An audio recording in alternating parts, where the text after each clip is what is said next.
आज हम सब लोग स्वर्गीय पंडित दीनदयाल उपाध्याय जी की 105वीं जन्म जयंती मना रहे हैं। हम सब जानते हैं कि भारतीय जनसंघ की स्थापना और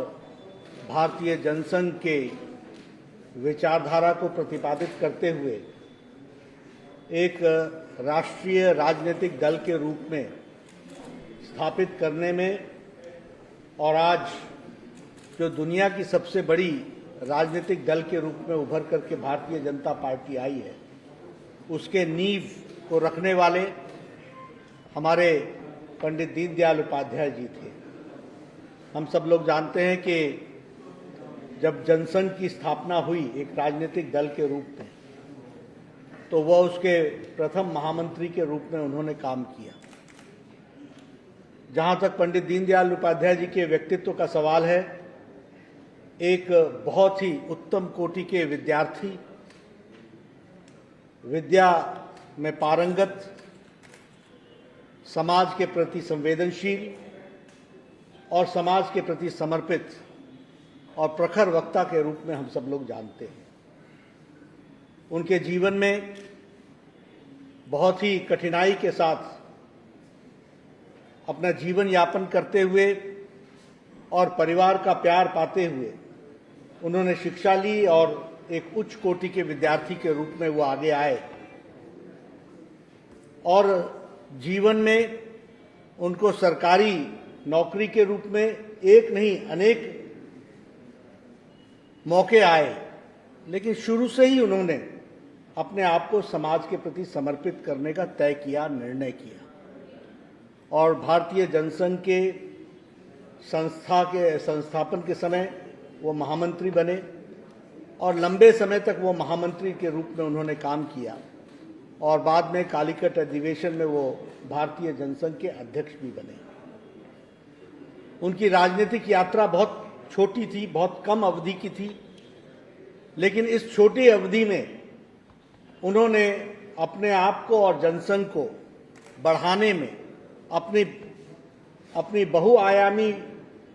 प्रतिभा के कारण बहुत कम समय में जनसंघ को स्थापित करने में उनका एक विशेष योगदान था। वो एक ऐसे राजनेता थे जिनमें तीनों गुण उपस्थित थे,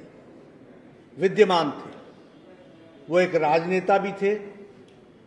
वो एक संगठक भी थे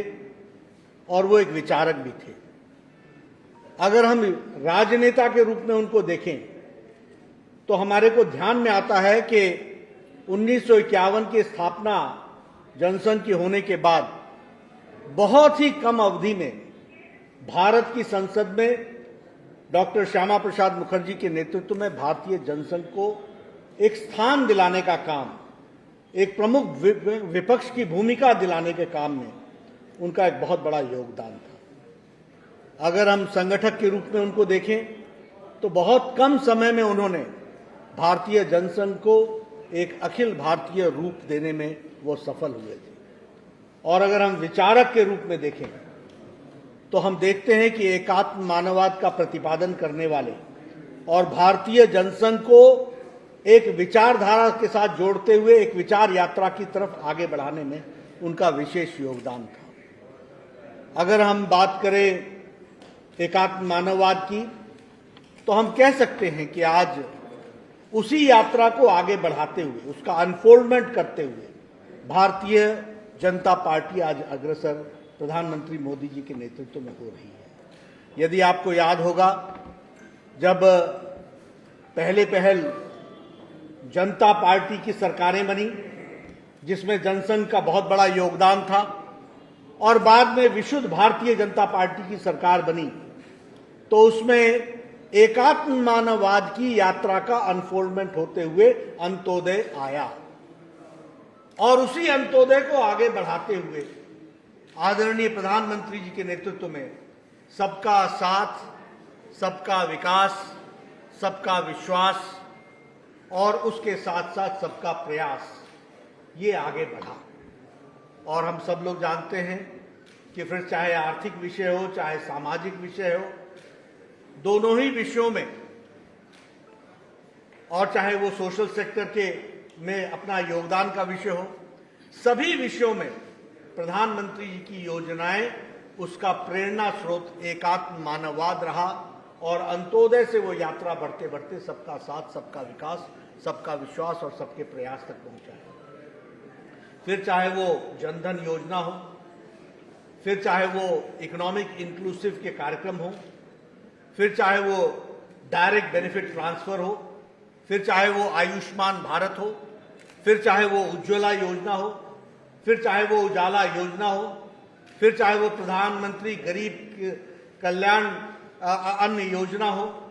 फिर चाहे वो प्रधानमंत्री गरीब किसान किसान योजना हो। ये सारी योजनाओं में अगर आप देखेंगे कि किसान को सबल बनाना,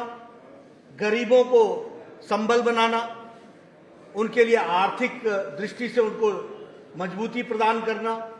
उनके स्वास्थ्य की चिंता करना, स्वच्छता अभियान के माध्यम से महिलाओं का सशक्तिकरण करना, सौभाग्य योजना के तहत गरीब आदमियों के मूलभूत सुविधाओं को पहुंचाने की योजना बनाना, ये सारे कार्यक्रम जो प्रधानमंत्री मोदी जी के नेतृत्व में चल रहे हैं, यह एकात्म मानववाद के विकास यात्रा का एक परिणाम के रूप में हम सबको देखने को मिला है। और हम सब जानते हैं कि आज इन योजनाओं के तहत भारत की तस्वीर बदल रही है और भारत की स्थिति में जिस तरीके का आर्थिक उत्थान आया है, उन सब की वैचारिक यात्रा पंडित दीनदयाल उपाध्याय जी की विचार यात्रा से प्रारंभ होती है। आज हम लोग सभी बूथों पर उनका कार्यक्रम कर रहे हैं और इन बूथों के माध्यम से, जिनकी संख्या है 10,40,000 बूथों पर यह कार्यक्रम हो रहा है, और उनको हम याद करके उनके कार्यक्रम करके एक वैचारिक दृष्टि से हमको ताकत मिले, हमारे कार्यकर्ताओं को ताकत मिले और उस स्पष्टता के साथ हम समाज की सेवा में प्रधानमंत्री मोदी जी के नेतृत्व में आगे बढ़ें और देश को एक सबल राष्ट्र के रूप में हम आगे बढ़ाने में अपना योगदान करें। इस कामना के साथ आज 105वीं जयंती भारतीय जनता पार्टी के करोड़ों कार्यकर्ता अपने अपने सभी बूथों पर मना रहे हैं।